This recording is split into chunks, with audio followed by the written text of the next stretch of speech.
Somewhere in Okinawa, an 84-year-old woman woke up before sunrise this morning, walked to her garden, pulled weeds with her bare hands, and made breakfast for her neighbor. No alarm, no supplements, no doctor's appointment on her calendar. She is not the exception there. She is completely ordinary. Now think about what aging looks like where you live. The fatigue, the medications, the sense that the body is slowly becoming an obstacle. That is not aging. That is a specific kind of aging. And the difference between those two pictures is not genetics. The message women have received for decades is this: decline is coming. Prepare to manage it. That assumption is wrong. And the proof has been sitting in Okinawa for 50 years. What keeps these women sharp, strong, and connected into their 90s is not a wellness routine. It is 9 behaviors so quietly woven into ordinary daily life that none of them would even call them habits. To them, it is simply Tuesday. These behaviors have names in Japanese. They have been studied. They have measurable outcomes in the human body. And almost none of them appear in the conversation your doctor has with you at your annual checkup. Stay with me through all 7. Because habit number 6 is the one that will genuinely surprise you. It has nothing to do with food or movement. It is the single behavior that most consistently separates the women who stay mentally clear at 90 from the ones who don't. And it is the exact opposite of what you have been told to value your entire adult life. Habit 1. Ikigai. The Daily YU have probably heard of Ikigai, but the version you heard is wrong. In the West, it became a grand life purpose exercise for circles. Find the center. Discover your calling. That is not what Okinawan women practice. For a 91-year-old in northern Okinawa, Ikigai is simply the reason she opens her eyes. The seedlings she planted last week that need checking. The neighbor who expects her for tea on Thursday. That is it. Small, specific, ordinary. A study tracking over 10,000 older Japanese adults found that having a sense of daily purpose was linked to 30 separate health outcomes simultaneously: lower mortality, less dementia, stronger cardiovascular health, all from something as quiet as having a reason to get up. Western culture turned purpose into a performance. Okinawan women never got that memo. Purpose is not something you find. It is something you notice. It is already in the smallest acts of being useful to someone. Tonight, write down one thing you are genuinely looking forward to tomorrow. Not an obligation. Something you actually want to be present for, even if it is small. That is your Ikigai for tomorrow. Habit 2. Hara Hachi Bu. The 80% rule is 2,500 years old. It did not come from a nutritionist. It came from a Confucian teaching, embedded so deeply into Okinawan eating culture that most people there practice it without knowing it has a name. Eat until you are 8 parts full out of 10. Stop before satisfaction. That is everything. No calorie counting. No forbidden foods. Just a pause before fullness, practiced at every meal for a lifetime. Okinawa's cardiovascular mortality rate sits 60 to 70% below the Japanese national average. It is this one behavioral pattern. Modern eating oscillates between aggressive restriction and collapse. Hara Hachi Bu sidesteps that cycle entirely. It has no start date. It is a permanent, quiet middle setting. And there is a physiological reason it works. The stomach's fullness signal takes 20 minutes to reach the brain. The pause creates the window. Your nervous system needs to catch up. At your next meal, eat without a screen halfway through. Put your utensil down for 60 seconds. You are not practicing restriction. You are practicing listening. That skill, built over time, makes eating less the natural result, not the forced one. Habit 3. Moai. The committed circle. There is a woman in Okinawa who has eaten lunch with the same 4 women every week for 63 years. They were assigned to each other as children. They did not choose each other. They were simply placed together and told, "These are your people now." 2 of the original 5 have passed. The 3 who remain still meet. Same day, same time. Because it is simply what Thursday means. That is a Moai. A small, stable group of 4 to 6 people that meets regularly with no agenda and no end date. Not a book club. Not a support group. A standing commitment to remain present in each other's lives, indefinitely. Modern friendship is conditional, and when life gets busy, connection quietly compresses. Most adults over 50 can name that feeling precisely. What the research shows is that the problem is not the absence of friendship, it is the absence of predictability. Loneliness and isolation increase the risk of heart disease by 29% and stroke by 32%. What protects the body is not just connection. It is the certainty of connection. Identify 2 or 3 people you already trust. Send one a message today, proposing a standing monthly call. No agenda, no occasion. That proposal is the beginning of a Moai, habit for Shokuiku food. As away as Moais, people think their relationship with food is about what they eat. Okinawan women would say that is only half the picture. The other half is how you pay attention while you eat. Shokuiku means food, education, but in practice it is a daily attentiveness to what you are eating and how your body feels afterward. Not a diet, not a tracking system. Just curiosity, practiced daily until the body becomes a reliable source of information rather than a problem managed by external rules.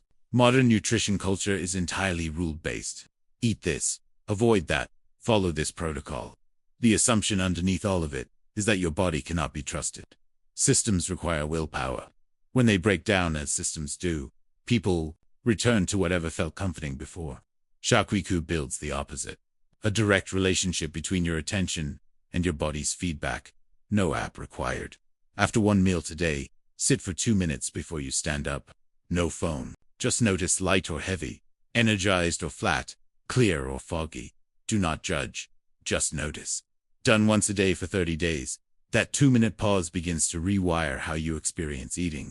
Not rules, not willpower. That is a far more durable foundation than any diet plan ever written. Habit 5 Shizen, integrated natural movement. Not one Okinawan centenarian woman owned a gym membership. Not one wore a fitness tracker. And yet at 85, at 90, their lower body strength consistently measured decades younger than their age. They never stopped moving. Not in bursts continuously, throughout every ordinary day. Living means sitting and rising from the ground multiple times daily, one of the most demanding functional movements a human body performs. Their gardens require squatting, carrying, walking on uneven ground. Movement is not something they do. It is something their life is built around.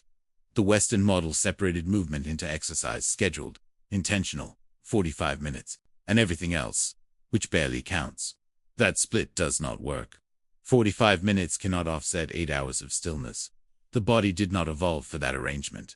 What longevity research keeps finding is that the body does not need intensity. It needs continuity. Low-level, consistent movement across the full arc of a day is what preserves muscle, balance, and cardiovascular health into old age. Find one daily task you currently do seated that could carry movement. A phone call taken walking. A podcast listened to while folding laundry. You are not adding exercise. You are adding movement to what already exists. We are more than halfway through. Habit 6, the one I mentioned at the start, is next. Stay with me. Habit 6 Seijaku, the practice of stillnesses, is the habit I mentioned at the very beginning. The one your doctor has almost certainly never discussed with you. Here it is. Stillness. Deliberate, practiced, daily stillness. And I will explain exactly why in a moment. Because I think it will genuinely change how you think about rest. Seijaku means stillness and quiet calm. Not sleep. Not formal meditation. Simply the ability to be genuinely still. To sit with silence without reaching for stimulation. Among the Okinawan centenarians studied over decades, the women with the clearest cognitive function at a consistently shared one trait. They were comfortable doing nothing, and that capacity turns out to be neurologically profound. Here is what your doctor does not mention because there is no prescription for it. The brain has a cleaning system called the glymphatic system. It flushes out metabolic waste, including amyloid beta, the protein most closely associated with Alzheimer's disease. It is most active during quiet, unstimulated wakefulness, when the brain is always processing, always scrolling, always responding. That clearing process gets interrupted daily, over years. The waste accumulates in increments no single day makes obvious, but that decades make undeniable. Productivity culture told you that idle time is wasted time. That belief, acted upon daily across a lifetime, is slowly expansive. Stillness is free. And it works. Today, find one moment of waiting, the kettle boiling, a red light, the elevator, and let it be genuinely still. No phone. 90 seconds of nothing. That is Seijaku. You do not need a meditation app or a quiet room. You need a kettle and the willingness to stand next to it without reaching into your pocket. Habit 7 Kodawari, devotion to small craft. In Japan, there are ramen chefs who have spent 40 years perfecting a single bowl of soup. not broadly cooking 40 years of the same bowl, adjusted daily by fractions. They are not chasing perfection as an endpoint. They are in love with the pursuit itself. That obsessive, loving attention to doing one ordinary thing exceptionally well, that is Kodawari. And in Okinawa, it shows up not in restaurants, but in how an elderly woman folds a cloth, arranges food on a plate, or waters each plant in a specific order every morning. Small, repeated acts performed with the quality of attention the rest of the day does not always receive. The result is a flow state, full present moment. Absorption where the brain's rumination and anxious future planning go quiet. Lower cortisol, stronger immune function.